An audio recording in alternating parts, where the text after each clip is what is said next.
राजा परीक्षित ने पूछा कि गुरुदेव, आप जरा हमें भूगोल और खगोल के बारे में कुछ बताइए।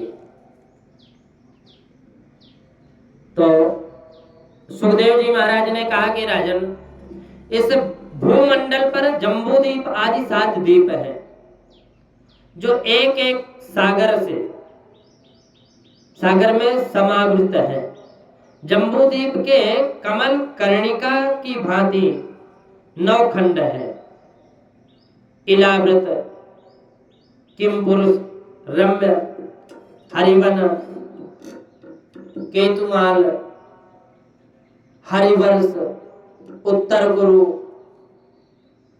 भद्राश्व तथा अजनाभ नामक ये 9 खंडों में भगवान का नित्य निवास है। आजान खंड ही श्री भारतवर्ष है।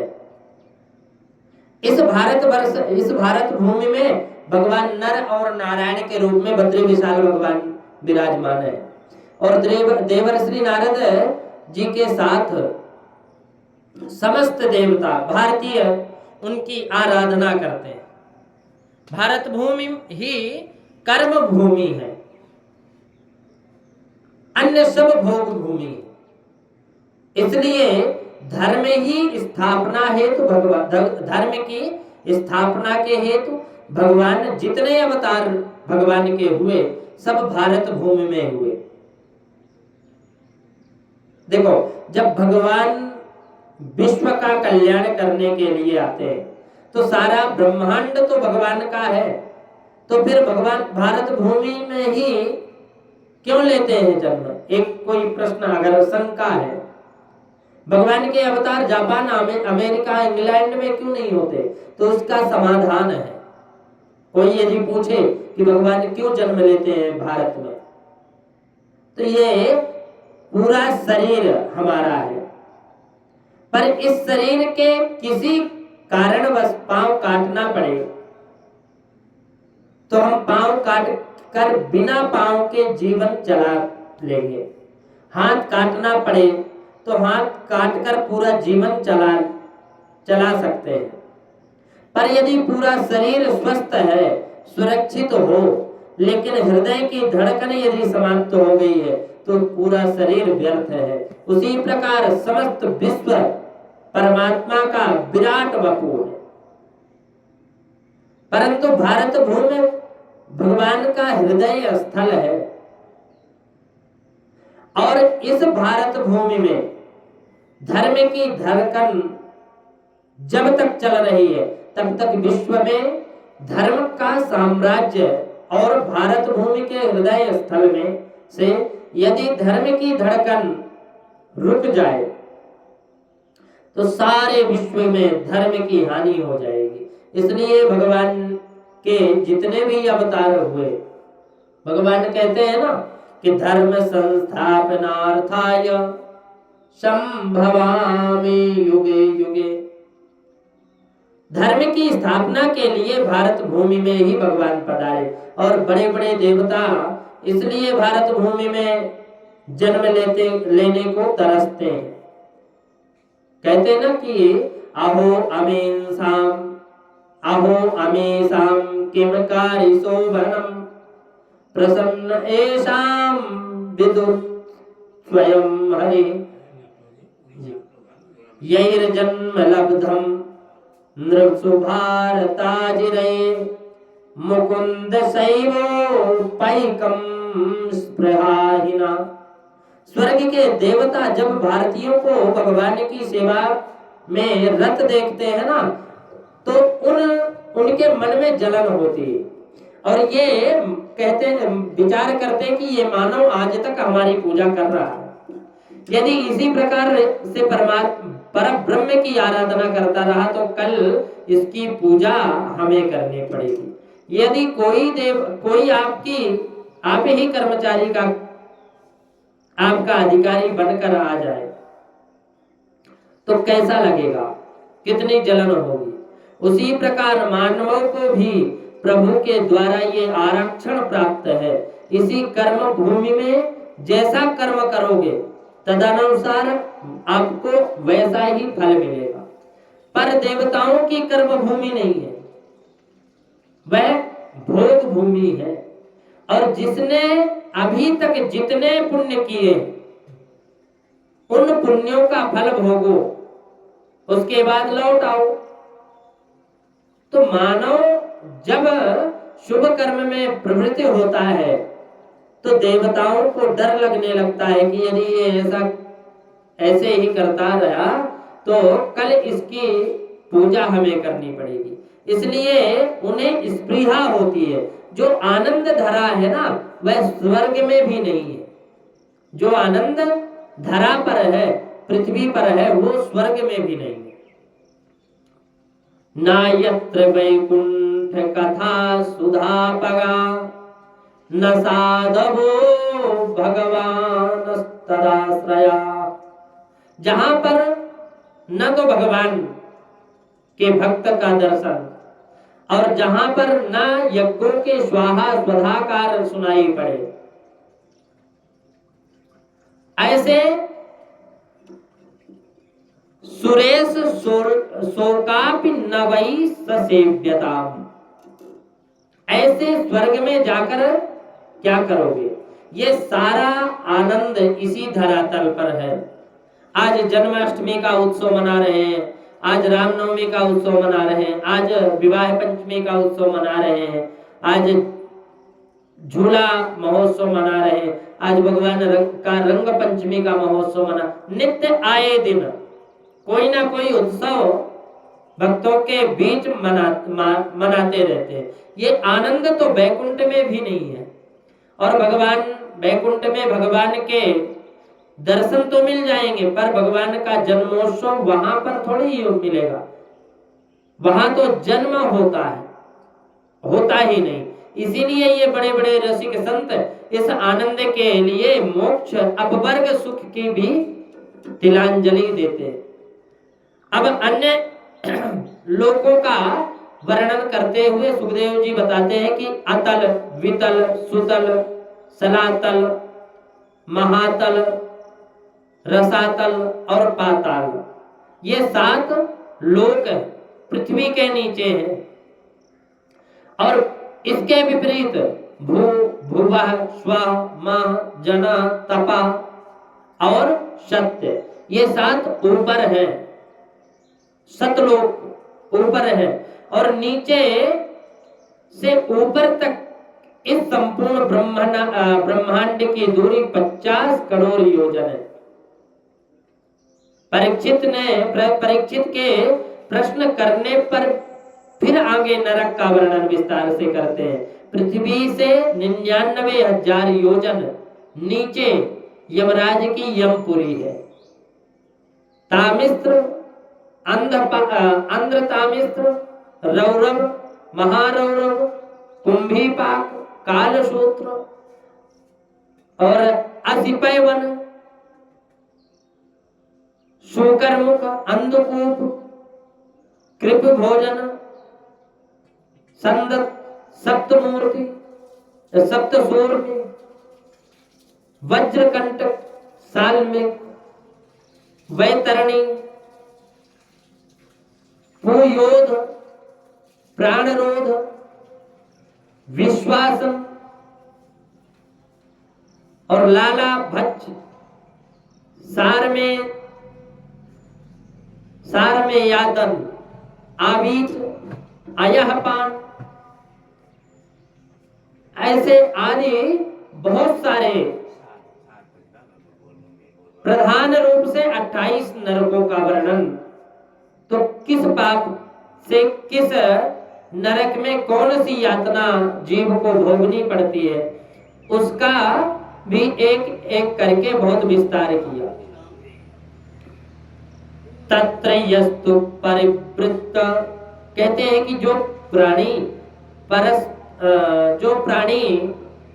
पर संपदा का हरण करता है, दूसरे के हरण कर लेता है, पर स्त्री का हरण करता है, बच्चों का हरण कर लेता है, यमदूत उसे अग्नि संतप्त भूमि पर जीव भयंकर कष्ट पाता है। जो जीव को काटकर उसका मांस भक्षण करते हैं उन्हें कुंभी पाप नामक एक नरक है, उसमें खौलते हुए तेल की कढ़ाई में झोंक देते। जैसे पूड़ी निकलती है ना घर में आए हुए अतिथियों के लिए, जो क्रोध की निगाहें से देखता है वह वज्रतुंड नरक में जाकर पड़ता है। और उस जीव की आंखों को गीद निकाल करके खा लेते हैं। ऐसे नरक का वर्णन है। नरक का इतना भयंकर वर्णन किया कि परीक्षित रोमांचित होकर बोले, बस करो महाराज, मुझे तो डर लग रहा है। सुखदेव जी हंसकर बोले, डरने की क्या बात है? नरक को तो जीवों के कल्याण के लिए ही तो बनाया गया है। भगवान ने सुंदर तन दिया है। हमने क्या किया? इस कपड़े की सफाई नहीं की और दाग पर दाग लगा दिए। जब जीव अपने भोजन में अनेक प्रकार के पाप का दाग लगा लेता है ना, और प्रायश्चित के साबुन से कभी उसकी सफाई नहीं करता, तो फिर भगवान ने धोबी घाट बना दिया। अब धोबी घाट बनकर तैयार कर दिए। धोबी घाट पर वही कपड़ा जाता है जो गंदा हो गया। विडंबना, उस विडंबना से बचना चाहो तो बढ़िया साबुन से अपने हाथ से ही रगड़कर साफ कर लो। परीक्षित ने कहा कि भाई सफाई तो हो जाएगी, यह अच्छी बात है, परंतु ये सफाई का बहुत ही विचित्र तरीका है। और यदि साबुन ढूंढा जाए तो कौन सा साबुन सबसे बढ़िया होगा? आप जी गुरु, आप तो कोई ऐसा साबुन बता दीजिए महाराज जो सस्ता सा हो और एक बार रगड़ने से बार बार मैल धुल जाता हो, सारा मैल धुल जाए। सुखदेव जी प्रसन्न होकर बोले कि अच्छा तो नोट करो, इतना बढ़िया, इतना सस्ता साबुन, और एक बार रगड़ कर कहीं धो दिया तो फिर बड़े बड़े दाग छूट जाते हैं।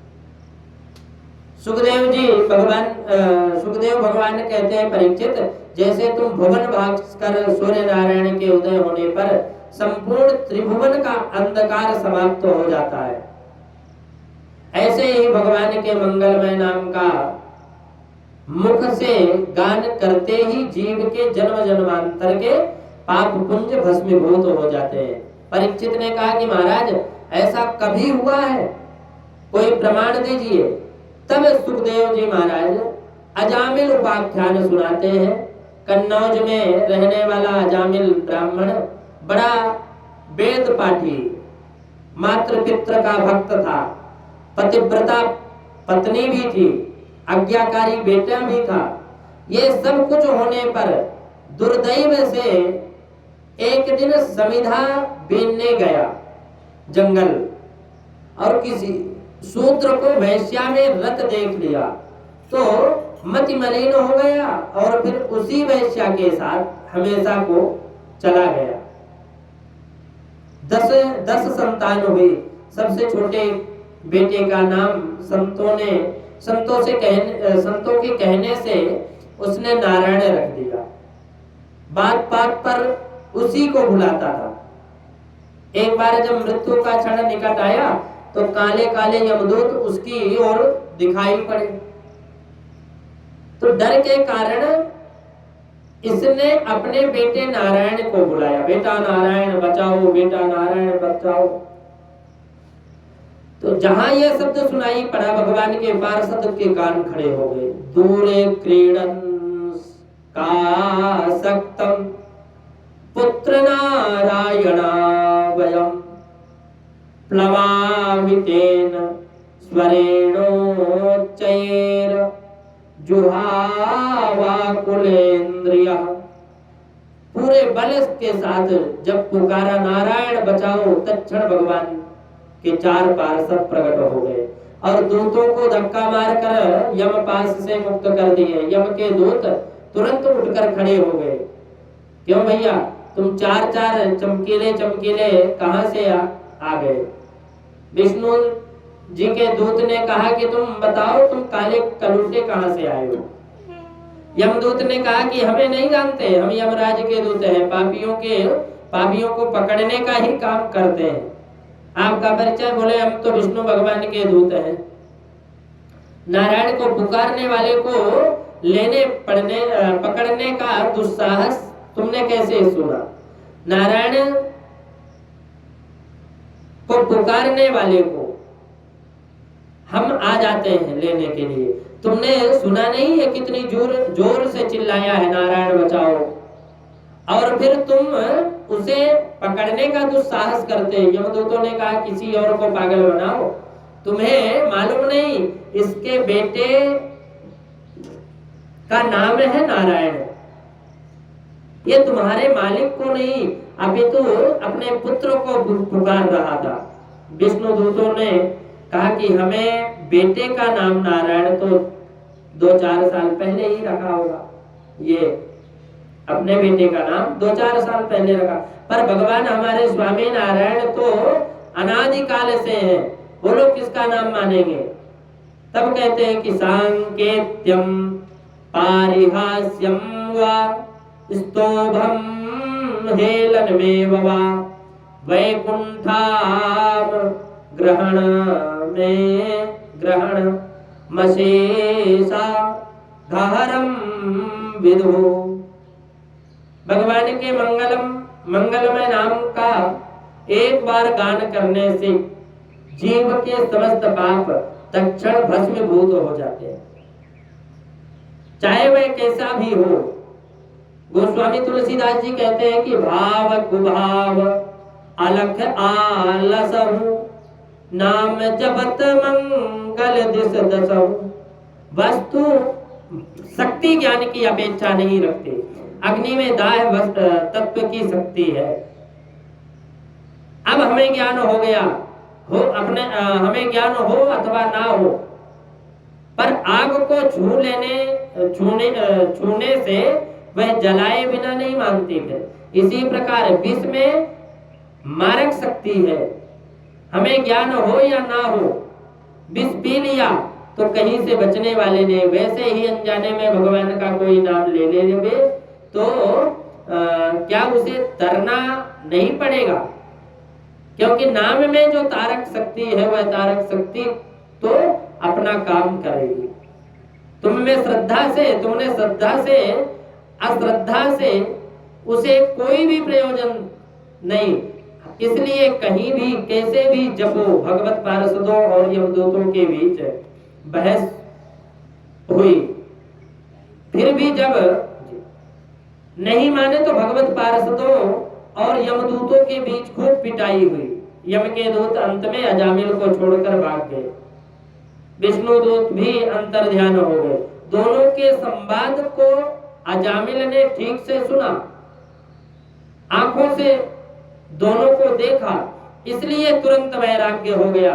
विचार करने लगा कि जब धोखे से नाम लिया तब ये चमत्कार हो गया, कहीं सचमुच मैंने भगवान को ही पुकारा होता तो क्या हो जाता कोई पता नहीं। सबको छोड़कर अजामिल हरिद्वार गया और वहां जाकर के खूब भजन करने लगा।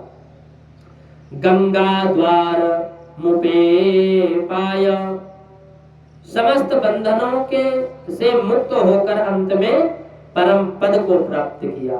और उधर यमदूत ने यमराज के सामने काल दंड फेंक दिया और बोले आज से तुम्हारी ऐसी नौकरी हमें नहीं करनी। यमराज ने पूछा क्या हो गई, क्या हुआ भाई? यमदूत बोले आपके भेजे हम गए और 4 लोगों ने हमें ही मार पीट कर भेज दिया। कारण सिर्फ इतना था कि वो अपने बेटे का नाम नारायण पुकार रहा था।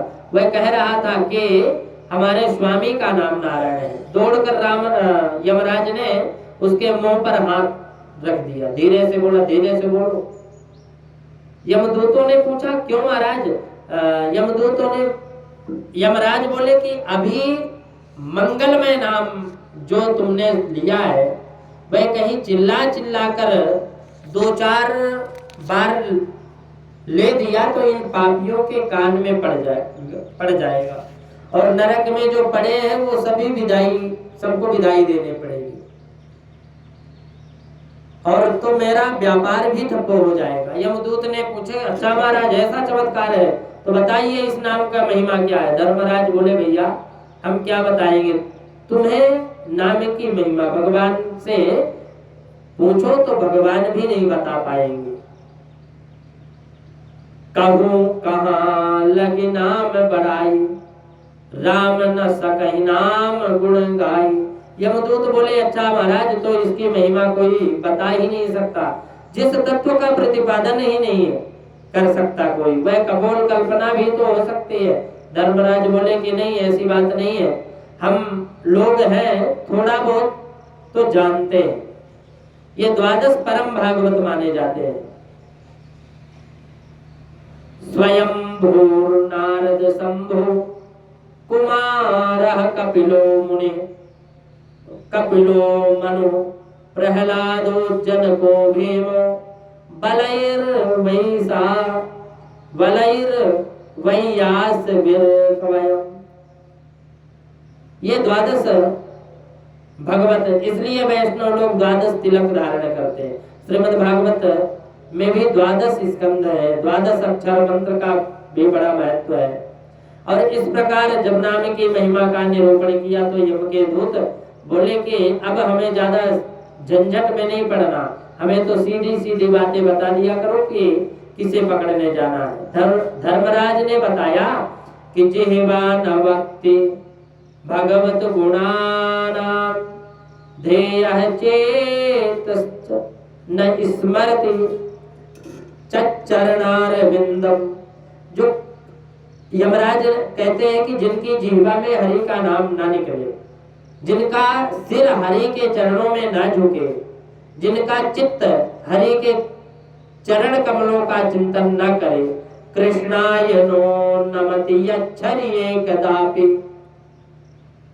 ऐसे लोगों को लाया करो, बाकी जिससे किसी को हाथ मत लगाना। सुखदेव जी कहते हैं कि परीक्षित, ये कथा मुझे कुंभज अगस्त ऋषि ने मलया पर्वत पर भगवत सेवा में सुनाई, जो आज प्रसंगानुसार तुम्हें मैं सुना दिया। अब तुम ही बताओ इससे ज्यादा इसकी महिमा क्या होगी। भगवत संहिता के 6ठे स्कंद का नाम है पोषण।